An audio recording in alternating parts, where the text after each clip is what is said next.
Hello and Assalamu alaikum. Today our topic is about state succession. State succession is just like all the other topics of state related to state, whether that was state responsibility or whether that was state recognition. All these topics, as we have understood, are of great importance.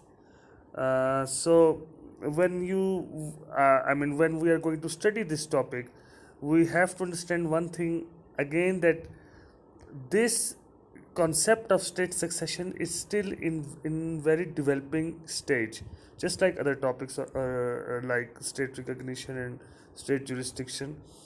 So but 1978 Vienna Convention has tried to define state succession as the replacement of one state by another in the responsibility for international relations of territory, Article 2. So basically, what is state succession? State succession is the transmission of rights and obligations from one state to the other state. The previous state will be called predecessor, and the existing state, the state which has come into being from the predecessor state, will be the succeeding state. तो ये एक बात आपने याद रखनी है. अब Vienna convention basically ये दो थे, जिसमें एक की तो अभी हमने ये बात की है जो 1978 का है. ये भी स्टेट सक्सेशन से रिलेटेड है, और इसके अलावा 1983 का भी एक हमारे पास वियना कन्वेंशन है, जो कि हम इसको आगे पढ़ेंगे. That was also related with state succession. So what is the problem here? The problems are related to disappearance or appearance of a state. Also, that is the identity and continuity of the state. अब ये देखें ना, state का जब एक state मर्ज वजूद में आती है एक मैप पे, तो आप ये देखते हैं कि उस स्टेट के साथ कुछ राइट्स हैं, उस स्टेट के कुछ राइट्स डेवलप होते हैं टूवर्ड्स इट्स ऑन नेशनल्स या टूवर्ड्स अदर स्टेट्स. हो सकता है उस स्टेट से कई स्टेट्स, दूसरी स्टेट्स ने डेट्स लिए हों, या इसी तरह उस स्टेट की कुछ ऑब्लिगेशंस हैं, कुछ लाइबिलिटीज़ हैं जो उसने भी डिस्चार्ज कर रही हैं.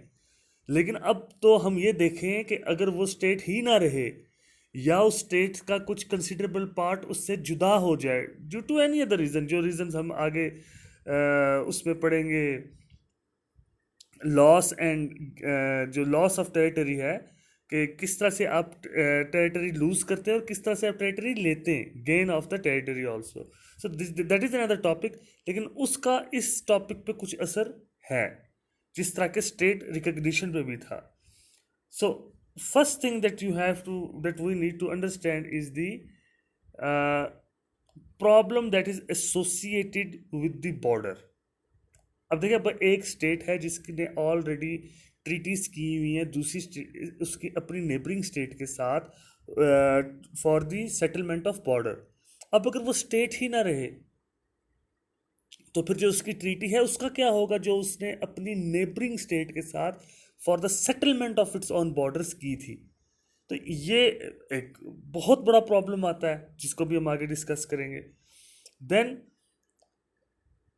स्टेट रिस्पॉन्सिबिलिटी, जो टॉपिक हम ऑलरेडी कवर कर चुके हैं, उसको हमने आगे भी हम उसको आगे तफसील से भी देखेंगे इन आवर नेक्स्ट वीडियोस.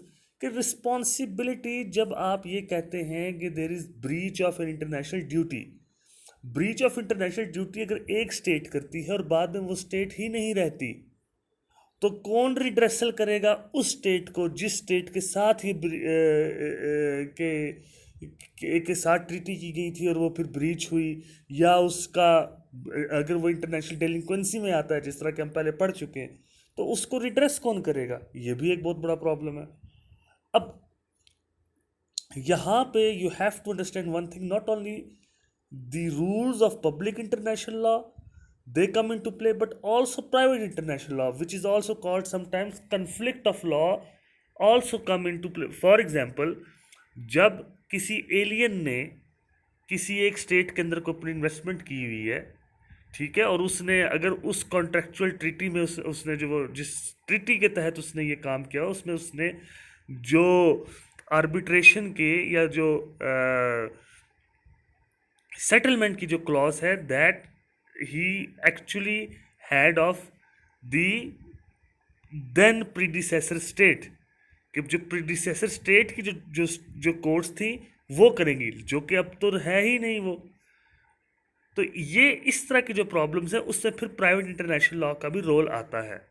तो अगेन हम जिस तरह के स्टेट रिकग्निशन में हमने देखा कि हमने कुछ उसमें ऐसे इंस्टेंसेस भी पढ़े थे कि जिससे प्राइवेट इंटरनेशनल लॉ आता है, तो इसमें भी वो प्राइवेट इंटरनेशनल लॉ आता है। तो याद रख लें, public international law and private international law both they play they role depending upon the case, upon the nature of the case when it comes to state succession.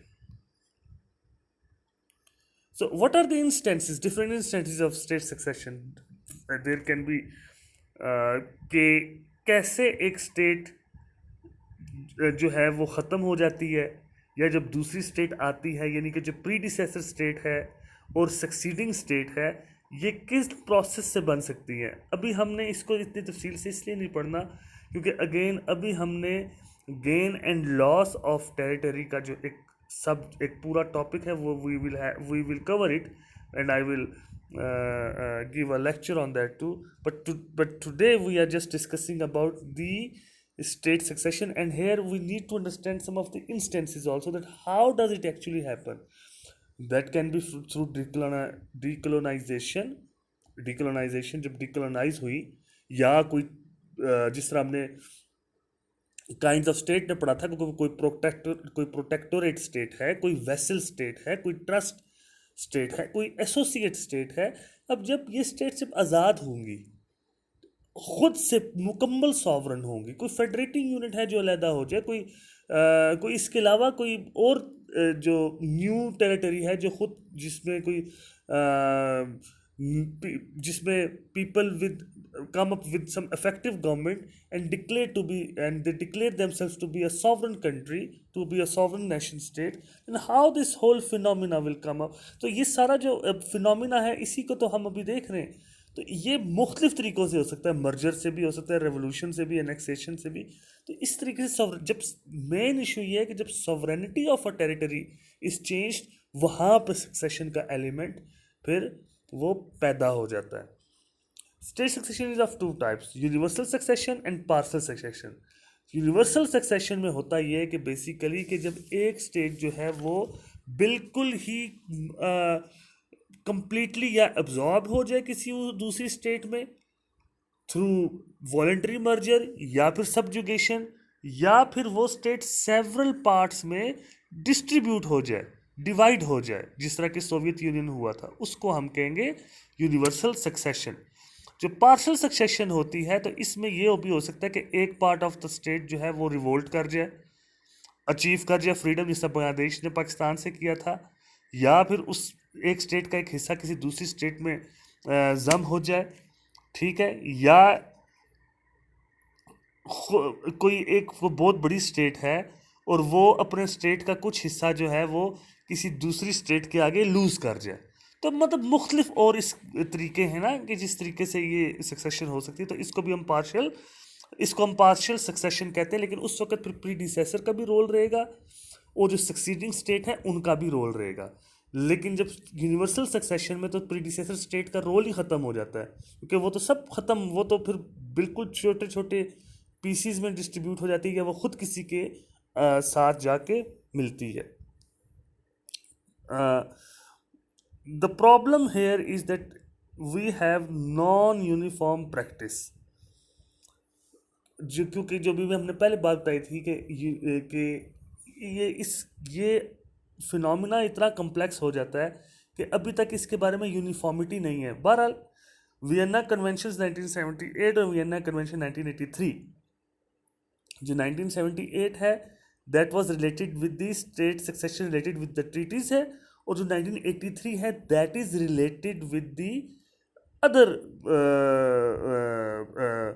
other instances like public and private, like public funds and property, like debts but for treaties that was 1978 and for others that was 1983। तो ये इसको आप देख भी लीजिए बेशक Vienna convention जो इस जो स्टेट सक्सेशन से। Now we will come up to the theories of state succession. The clean slate doctrine. Clean slate doctrine जो था ये उस वक्त, ये जिस तरह के नाम से जाहिर है, ये इस चीज़ को शो कर रहा है कि जब भी कोई नई सक्सीडिंग स्टेट है तो वो एक सॉवरन स्टेट है, and sovereign state is not bound by any treaty और any promise that was done by predecessor state. So ये बिल्कुल एक वो बात की जा रही है कि जब भी कोई नई स्टेट बनती है तो उसके पास उस वो किसी तरीके से भी बाउंड नहीं है। That is the reason why it is called clean slate doctrine. Universal succession theory जो है ये सबसे पुरानी थ्योरी, और ये ह्यूगो ग्रोशियस ने दी थी। Hugo Grotius again who is considered to be the father of international law, और ग्रोशियस ने बेसिकली ये चीज़ ली ही रोमन लॉ से ली थी, क्योंकि रोमन लॉ में ये था कि जब भी एक इंसान मरता है तो वो कहते थे कि इसकी जो राइट्स एंड लाइबिलिटीज़ हैं वो और इसके ऑब्लिगेशंस जो है वो जो इसके जो आगे सक्सेसर हैं उन पे ट्रांसमिट हो जाती है। बिल्कुल ऐसे ही जैसे इस्लाम में भी ऐसे ही है ना कि जब कोई शख्स मर जाता है तो उसके अगर उसने कोई डेट वगैरह लिया होता है तो उसके औलाद उसको पे करती है, उसके अगले जो वो जो सक्सेसर इन इंटरेस्ट होते हैं वो उसको पे करते हैं। तो ये बिल्कुल सिंपल इसी रूल पे था, जो कि बाद में बड़ा क्रिटिसाइज भी इसलिए हुआ क्योंकि स्टेट को आप एक नेचुरल ह्यूमन बीइंग के साथ कंपेयर ना करें। इवन दो स्टेट के एक पर्सनैलिटी होती है, एक पर्सोना है, but still you can not compare it with international with living human being. And government और स्टेट का जो कॉन्सेप्ट है वो इसमें कोई उन्होंने इसको बाइफरकेट भी नहीं किया होता। बहरहाल ये सबसे पुरानी थ्योरी है, और यही थ्योरी जो है वो रोमन लॉ से ये निकली थी। नेक्स्ट है पॉपुलर कंटिन्यूटी थ्योरी और ऑर्गेनिक सब्सटीट्यूशन थ्योरी। अच्छा, ये जो दोनों थ्योरीज है ना, इन थ्योरीज में बेसिकली अगर आप इनको मैं दोनों को इसलिए इकट्ठा कर रहा हूँ कि इन दोनों में के लीगल इफेक्ट्स में कोई ज़्यादा कोई फ़र्क नहीं है, सिर्फ थ्योरेटिकली इनमें फ़र्क है कि ये एक एक्सप्लेनेशन का फ़र्क है, रीज़न का फ़र्क है, इफेक्ट का फ़र्क नहीं हो। मैं ऐसे बताता हूँ, popular continuity theory is the part of universal succession. Again universal succession की तरह ये आती है, सिर्फ इसमें फ़र्क ये है कि वो ये कहते हैं कि जब एक स्टेट ख़त्म होती है तो आपका जो स्टेट के साथ जो ताल्लुक होता है वो एक पॉलिटिकल होता है। तो जब नई स्टेट आती है तो आपका जो तल्लक पुरानी स्टेट के साथ जो पॉलिटिकल था वो ख़त्म हो जाता है, अब नई स्टेट के साथ आपका नया तल्लक शुरू होता है। तो जो पॉलिटिकल आपकी जो राइट्स हैं या पॉलिटिकल जो आपकी ऑब्लिगेशंस हैं वो ख़त्म हो जाती हैं, लेकिन जो सोसाइटी, जिस सोसाइटी में आप रह रहे हैं, जो सोसाइटी है उस पुरानी स्टेट की और अब नई स्टेट की वो सेम रहती है, और उस सोसाइटी के साथ जो आपका तल्लुक है वो सेम रहता है। इसलिए जो दूसरे आपके जो इकोनॉमिक या जुडिशियल मैटर्स हैं to that society they remain attach. अब ऑर्गेनिक सब्सटीट्यूशन वाले जो हैं वो भी अगेन वही मैं बात बता रहा हूँ कि वो उनका जो एम्फेसिस है वो नेचर ऑफ चेंज पे है, ना कि लीगल इफेक्ट पे। तो अब उनके ख्याल में ये है, because this is what they always say, that when states appear और they disappear the people and territory are integrated into a new organic being. अब ये न्यू ऑर्गेनिक बीइंग से उनकी मुराद तकरीबन वही है जो कि अभी हमने पहले बात की है। वो भी यही बात कर रहे हैं कि जो न्यू, अब एक आपका अब आप एक न्यू सिस्टम में आ गए, लेकिन जो आपके जो फैक्चुअल ग्राउंड के साथ जो आपके ये जो फैक्चुअल आपके जो ताल्लुकात है वो that will remain the same. सिर्फ एक जो आपका जुरिडिकल एलिमेंट है, यानी कि जो आपका पॉलिटिकल एलिमेंट है वो सॉरी जो आपका लीगल एलिमेंट है वो आपका चेंज होगा, जो आपका लीगल रिलेशनशिप है स्टेट के साथ वो चेंज होगा।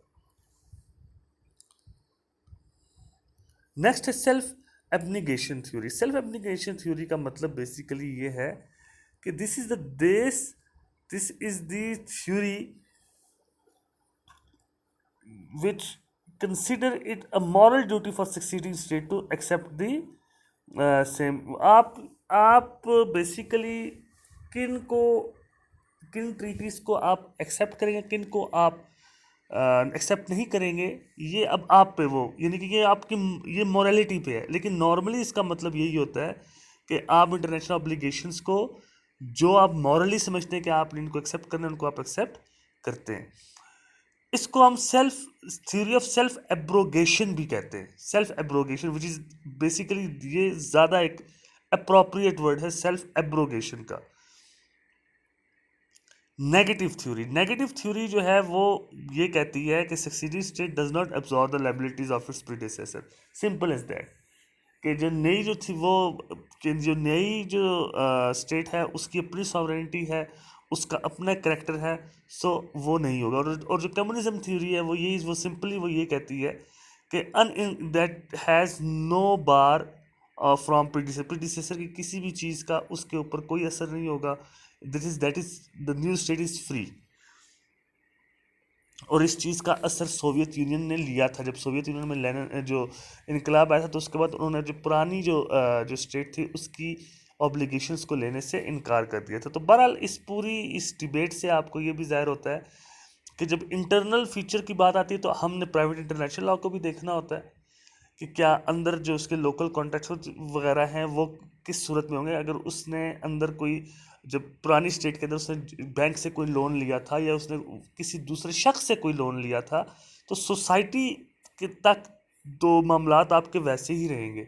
सिर्फ इंटरनेशनली जो आपके पॉलिटिकल एक किस्म के जो एलिमेंट्स हैं वो शायद वैसे उस तरह ना रहें। और इस बात को भी हम अगले सेशन में हम इस चीज़ को बाकायदगी से डिस्कस करेंगे। For this point I just wanted you to have a very short overview of this whole concept of state succession and theories related with it. Thank you.